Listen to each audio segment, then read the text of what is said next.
Magkakaroon po tayo ng project upgraditis para dito sa aking atomic folding bike. Upgrade natin po yung ibang parts niya. With this po, magkakaroon po tayo ng series of unboxing. At ito po yung aking mga parts na papalitan para dito sa atomic folding bike.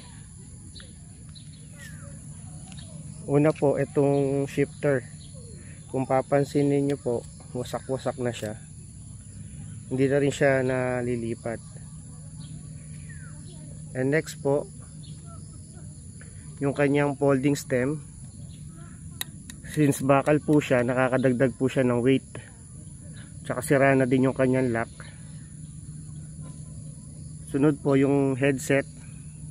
Gagawin na rin po natin tong alloy. And then yung kanyang fork. Itong fork, bakal din po siya. Kinakalawang na. Papalitan natin.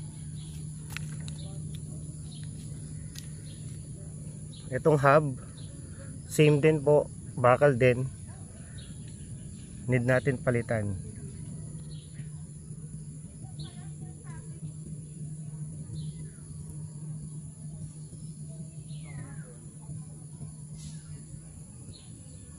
I-repaint na rin natin ang kanyang frame.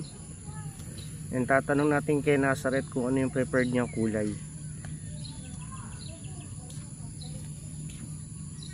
So kasama sa aking papalitan yung kanyang foot pedal.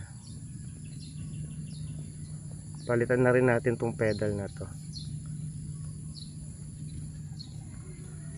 So far yan lang po yung aking papalitan para dito sa aking atomic folding bike. So para po ma-receive nyo po or makatanggap kayo ng update, sa mga hindi pa po nakasubscribe, subscribe lang po and hit the notification bell.